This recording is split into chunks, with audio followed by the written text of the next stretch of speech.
Hola, hola, ¿cómo están? Bienvenidos a Tesis. Hola, Richard. ¿Cómo estás, Verónica? ¿Bien? Pero muy bien, feliz de estar acá. Y vamos a hablar de un tema que no tiene que ver con la felicidad, justamente tiene que ver con la anedonia. Vamos a hablar de qué se trata la anedonia y si puede ser personal o colectiva. Vamos a hablar también de todos los cuidados que hay que hacerse ahora en el verano. Cara, de cómo cuidar la piel, mira, que es nuestro órgano más importante. ¿Y qué más? Y la pancreatitis. Pancreatitis. Sí, una enfermedad que puede ser muy grave y que puede venir simplemente con una molestia. Dolor en la panzucha. ¿Vamos a arrancar? Vamos. Dale.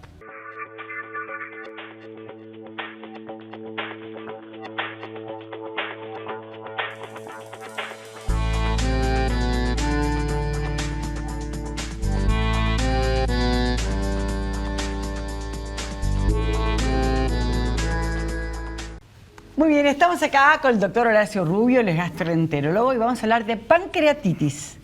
¿Cómo le va, doctor? ¿Qué tal? ¿Cómo están? ¿Qué es la pancreatitis, doctor? La pancreatitis es un tema interesante, es una inflamación del páncreas. El páncreas es un órgano que está en el abdomen, pero mejor dicho, está atrás del peritoneo, es decir, está en la barriga, pero en un plano muy posterior, o sea, más cerca de la columna, está bastante atrás.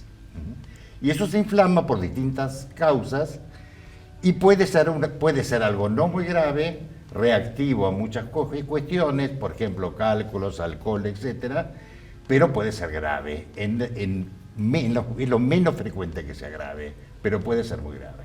¿Y qué función tiene este páncreas para el organismo? Claro, el páncreas es el que segrega, el que libera el intestino, muchas de las enzimas, o sea, de las sustancias que intervienen en la digestión de los alimentos. Es decir, el páncreas, tal vez, si uno tuviera que dar un ejemplo de un órgano que interviene en la digestión, o sea, segmentando, cortando los alimentos para que sean más chicos y se puedan absorber, tal vez el prototipo sea el páncreas. Es como que facilita, es un facilitador, digamos. Yo te diría que es casi más. Yo diría que es casi el que transforma, clave, alquimista. Claro, es el tipo que hace el trabajo duro. El trabajo duro. Es decir, perfecto. Es el que hace el trabajo importante. Bueno, ¿y a partir de qué edad podemos tener en cuenta que nuestro páncreas no está funcionando bien o que puede estar hinchado? Mira, en verdad sí, pero que no funciona bien es distinto a la pancreatitis, porque la pancreatitis, para juntar las dos preguntas, ¿no? Es una inflamación aguda y es un cuadro doloroso. Claro, eso es cómo se manifiesta. Claro, es un cuadro de dolor abdominal generalmente intenso. ¿En qué zona sería el dolor? Y en el abdomen generalmente se corre para atrás, por lo que yo les decía al principio, como que está atrás. Pero puede afectar, y cuando es grave afecta todo el abdomen. Pero básicamente la pancreatitis lo que tiene característico, les cuento una experiencia de guardia. Cae un paciente con dolor abdominal a una guardia y el residente de primer año lo primero que piensa y se asusta, ¿no será una pancreatitis? Porque en verdad hay pocas maneras de hacer el diagnóstico más que pidiendo unos análisis de laboratorio. Por eso es muy común que en la guardia alguien se cubre diciendo yo pido amilasa, que es lo que se pide para diagnosticar esto, para no tragarme una pancreatitis. Porque es un cuadro doloroso, pero que puede ser similar a otros cuadros. Pero puede ser grave y hay que diagnosticarlo, ¿no? Hay que diagnosticarlo. Y entonces me decías que a partir de qué edad. Mira, generalmente gente de mediana edad para adelante y se asocia fundamentalmente con los cálculos biliares de la vesícula y de la vía biliar y con el alcoholismo. El 70-80% de los casos con esas dos entidades. Existen otras causas, temas hormonales, trastornos de los lípidos, o sea, de las grasas, existe hasta una predisposición genética, existe otros relacionados con procedimientos médicos que se inflama el páncreas, pero el 70-80% de los casos se diagnostica con los cálculos biliares y con el alcohol. Y en nuestro país, a diferencia de Europa, es mucho más frecuente todavía el tema de las enfermedades biliares por cálculos biliares. ¿Y eso a qué se debe, diríamos? Mira, hay muchas teorías, hay una genética y hay otras que dicen que nuestra forma de tomar alcohol es un poco distinta a la del europeo. Es decir, en línea general, ojo, estos son teorías, pero dicen que nosotros no somos tan de bebida blanca, no somos de ingestas de tomas muy abruptas, es decir, no somos el tipo que toma media botella de vodka o que toma bebidas blancas muy de golpe, digamos. Eso podría ser. En nuestro país, la pancreatitis por alcohol es una de las causas principales sin duda, pero es mucho menos frecuente que la biliar. Es mucho menos frecuente que la biliar. Por eso, bueno, yo me adelanto a las preguntas. No, sí, por supuesto. Pero por eso van a escuchar muchos que cuando la gente dice, le descubrieron un cálculo, se tiene que operar para evitar la pancreatitis. Van a encontrar que mucha gente le va a decir eso. Y perdón, en verdad es una cosa parcialmente cierta. ¿Por dónde está, digamos, la asociación de eso? Digamos, porque yo le decía que la pancreatitis frecuentemente es causada por cálculos, por piedras, lo que se llama piedras, en la vesícula o en las vías biliares. Por eso, pero están en otro órgano. Pero inflaman por un mecanismo de los canalículos que desembocan, es decir, los canalículos biliares y los del páncreas desembocan juntos. Entonces, cuando uno obstruye, probablemente, entre otros mecanismos, causa un aumento de la presión en el otro conducto. Es decir, eso es una de las causas, pero básicamente se asocian las dos cosas. ¿Y tiene que ver la calidad de vida de la persona, si hace deporte, si se hidrata bien? Mira, todo lo que sea vida sana ayuda, pero en verdad te diría, es decir, que lo que sí está relacionado es los cuadros de aumento de lípidos. Por ejemplo, gente que tiene los triglicéridos aumentados estadísticamente tiene más riesgo de pancreatitis. La gente que tiene, pero la gente que tiene pancreatitis, y en eso es tal vez lo más notorio, y si tiene, que son los menos, pero por lejos los menos, que tienen pancreatitis graves, si son obesos, hipertensos, diabéticos, etcétera, etcétera, la enfermedad es mucho más grave. Claro. Es mucho más grave. ¿Y se revierte esta inflamación? La mayoría de los casos se revierte sola. Ajá. Hay que tratar el dolor, que puede ser muy intenso, pero existe un porcentaje de pancreatitis grave, si puede ser una pancreatitis leve o una pancreatitis grave. Hay estadios intermedios, ¿no? Pero la pancreatitis grave, lo que se llama pancreatitis necrótica, necrosis quiere decir muerte celular, esa pancreatitis tiene una mortandad del 30%. Uf. Es decir que es una enfermedad grave. Es una enfermedad muy grave. Es una pancreatitis grave, es una enfermedad muy, muy, muy grave. Es decir que una pancreatitis, lo que se llama la pancreatitis necrotizante, es una enfermedad que produce no solamente un problema en el peritoneo, sino las enzimas liberadas, que son justamente las enzimas capaz de digerir, pueden llegar, entre comillas, a digerir el peritoneo, digerir otros órganos. Es como si tuvieran una cascada enzimática liberada. Es decir, que cuando se inflama trabaja mucho más ese páncreas. Como que se desborda. Y, por ejemplo, hay cuadros, las complicaciones típicas justamente te puede producir una insuficiencia renal aguda. Es una de las complicaciones. Te puede producir una necrosis, una muerte, un daño celular de todo el peritoneo y obligarte a múltiples operaciones o a drenajes del peritoneo. Te puede producir un problema respiratorio severísimo, lo que se llama el distrés respiratorio, que es una complicación. Es decir, por eso se llama que la pancreatitis severa es necrotizante, como les decía recién, produce lo que se llama una falla multiorgánica. Y eso es fatal, claro. Que es un poco, que ahora todos lo escuchamos un poco por esta epidemia del COVID, cuando escuchamos hablar de falla multiorgánica. Claro. Bueno, es cuando la cosa rebasa el problema local y produce falla multiorgánica. Entonces, digamos, ante un dolor de abdominal, hay que consultar. Hay que consultar. No automedicarse. Es poco probable que sea una pancreatitis, a menos que uno tenga un cuadro muy identificado de problemas biliares, problemas de alcoholismo, cálculos, problemas de lípidos, por decir, problemas de algunos tipos de trastornos hormonales. Es muy poco probable, pero sí un cuadro de dolor abdominal, sin duda hay que consultar. Y descartar esto, obviamente. Y hay que descartar. Muchas gracias, doctor. No hay nada más lindo que ver a tus hijos felices. Por eso yo elijo fideos Marolio, que le dan sabor y frescura a las alegrías de todos los días. Espagueti, rigati, moños, tirabuzón. Mamá, te amo. Marolio, una de las marcas más elegidas por los argentinos. Bueno, Vero, acá estamos con la doctora Graciela Aguirre, ella es cirujana plástica, y nos va a venir a hablar y contarnos un poco de cómo cuidamos la piel en el verano, ¿sí? Muy bien. Y qué cosas no deberíamos hacer, qué cosas hay que hacer, cómo protegernos, ¿no? ¿Qué tal, doctora? ¿Cómo les va? ¿Qué tal? Bueno, sí, en el verano recomendamos todo el año la fotoprotección, porque los rayos UV están todo el año, que son los que nos hacen mal a la piel, que producen no solamente las arrugas, sino también las lesiones de piel. y si alguien tiene un favorecimiento para tener alguna enfermedad en la piel, los rayos UV lo van a empeorar claramente. Entonces, lo primero que le indicamos a la gente es que se cuide del sol, primero no exponiéndose en los horarios complejos y después poniéndose siempre fotoprotección en los lugares expuestos. Y si bien hay, especialmente para los niños y para la gente con la piel sensible, también hay que tener en cuenta que los rayos solares penetran un 30% las prendas de vestir. Por lo tanto, en el caso de una exposición prolongada o una caminata, un par de horas, conviene siempre claro, hacerse primero una colocación en todo el cuerpo. Qué bárbaro. Así es. ¿Y el tipo de color de la ropa también incide en ese caso? Incide especialmente el grosor, la textura, el tema del hilado. Por eso hay mallas que incluso tienen protección UV. Claro. Las mallas tienen protección UV. Ahora Deberían están tenerlas usando todas. mucho unas especies de calzas color piel, que es con todo el cuerpo y después se pone el traje de baño arriba, para la gente que no quiere tomar sol. Sí, sí, sí. Claro, que Muy tiene buenas. alguna indicación en peculiar, ¿no? Sí, En particular. sí. Sí, para poder asistir a la playa y eso, porque está fuertísimo el sol, Sí.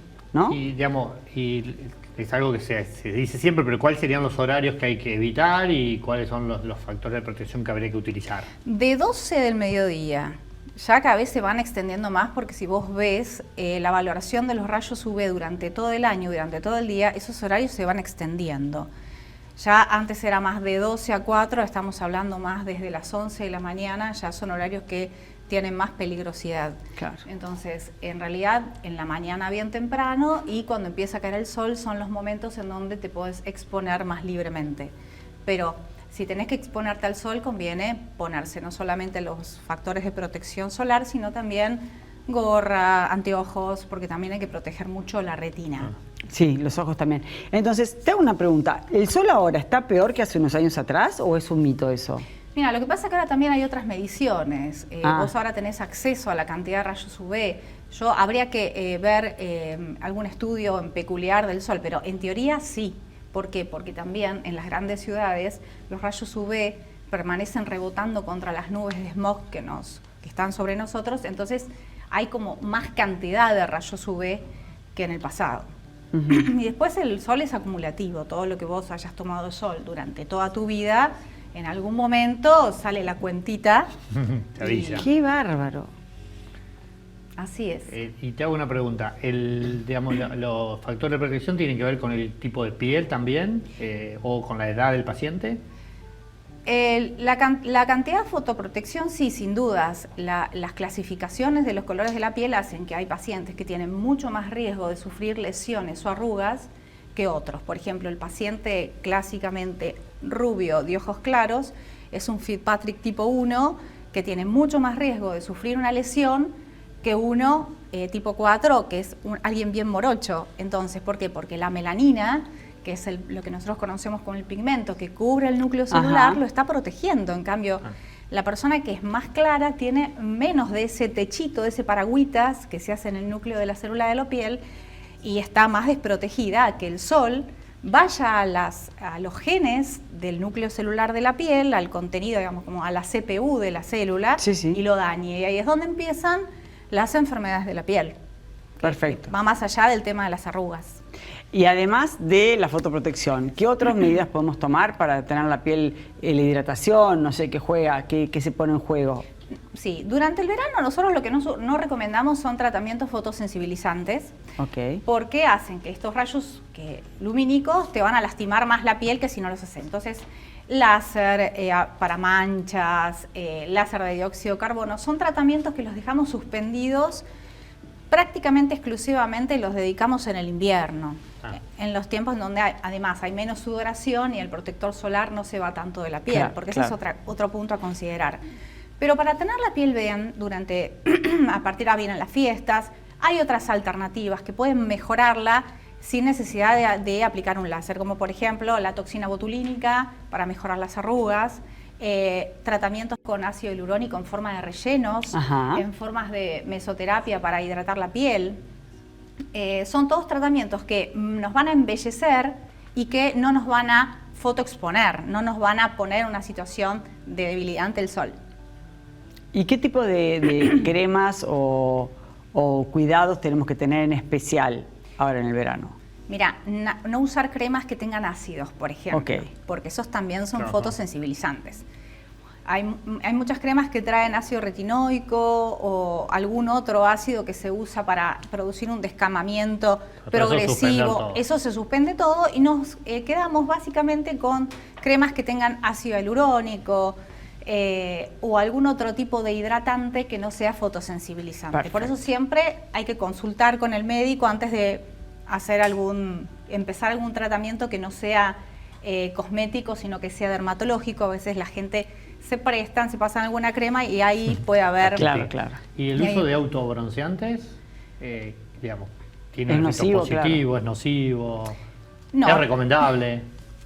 Es muy buena la pregunta porque el autobronceante lo que hace es cambiar una proteína de la piel y nos hace ver más con la piel con un aspecto más bronceado, pero no produce protección. Es decir, no va a reemplazar el efecto que tiene la melanina sobre las células de la piel. Por lo tanto, a la persona que usa autobronceante le recomendamos la misma fotoprotección como si estuviera pálido del pleno invierno. Es decir, no te da ninguna protección solar el autobronceante. Es un maquillaje.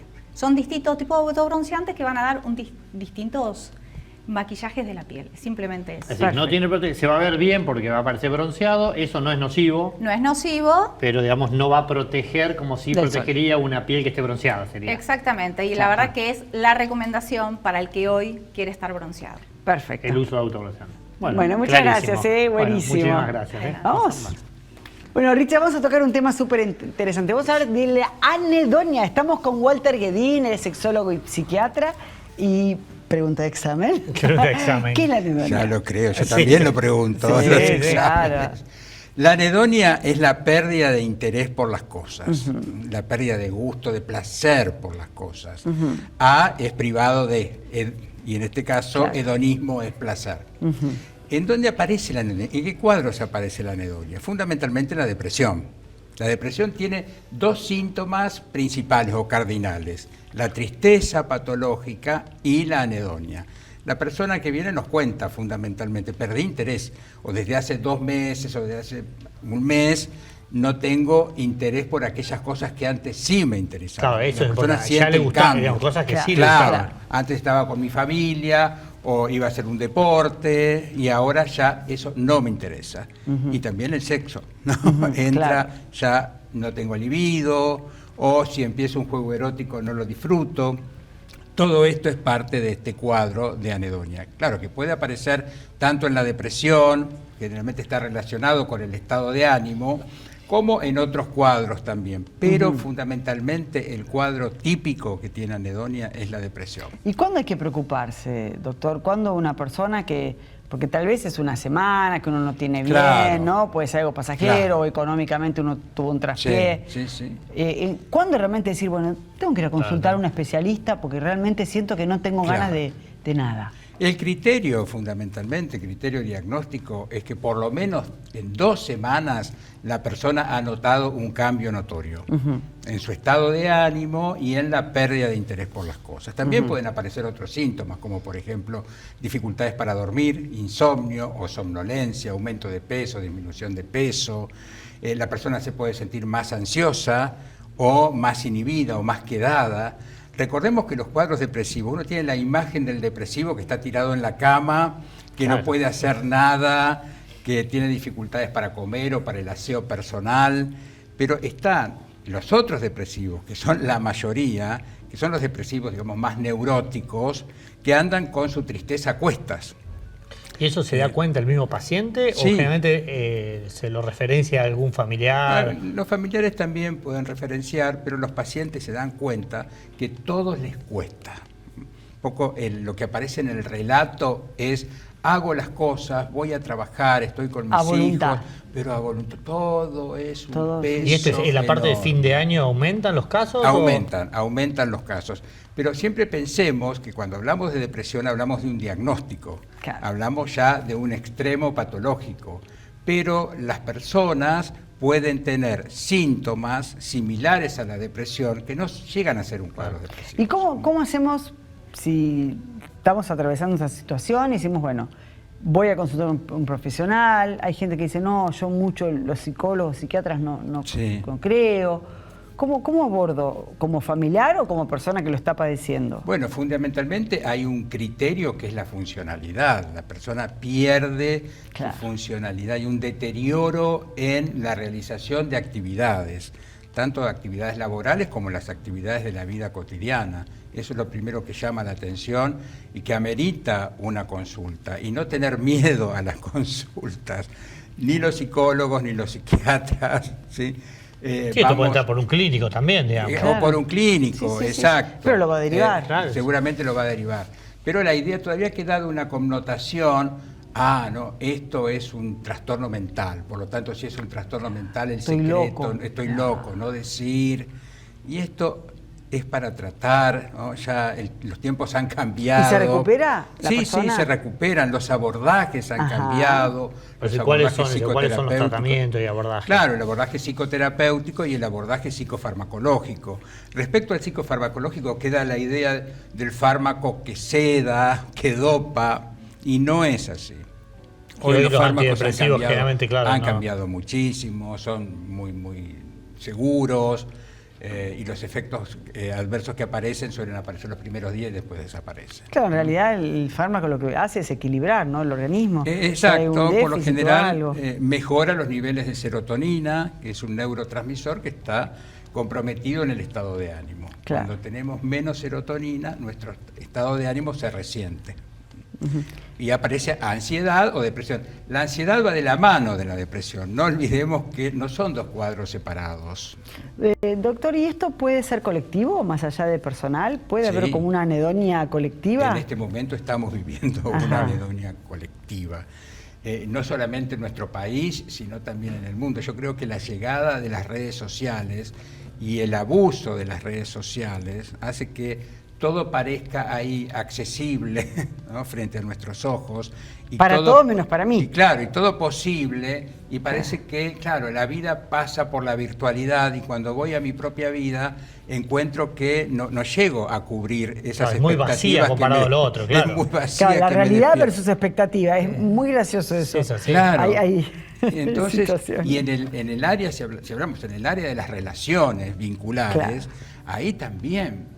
Ahí se nota claramente el influjo de la virtualidad cuando las personas tienen que conocer a alguien, ¿no?, por una necesidad sexoafectiva, porque se han separado y salen al mercado de la conquista y encuentran ahí dificultades en las relaciones, en los compromisos, y ahí vemos también la frustración, la decepción, ¿no?, y también la pérdida de interés. Claro, pero esa pérdida de interés ahí no es por una depresión, sino por ahí... No es por una depresión. Si no es por ahí, es qué sé yo, no sé, por un problema de autoestima o de situación contextual. Contextual, claro.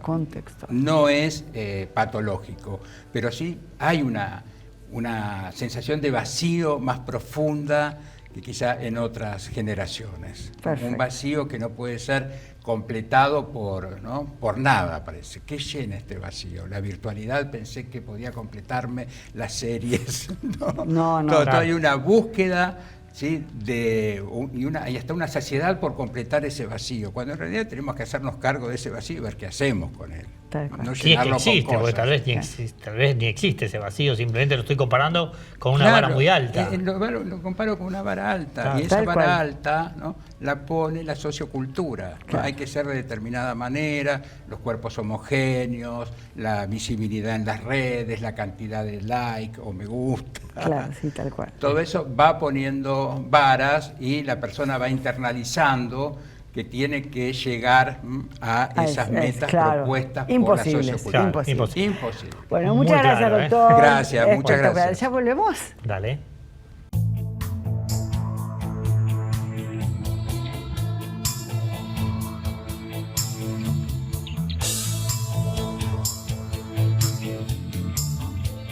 Simmons, descansá en primera clase. La actividad física es considerada un derecho humano cuya práctica debe estar fomentada para garantizar una mejor calidad de vida y protección de la salud. Existen evidencias de que en Argentina los índices de obesidad, sedentarismo y alimentación no saludable se han incrementado. Es por ello que durante los últimos años se ha conseguido impulsar legislación e iniciativas importantes que promueven la actividad física.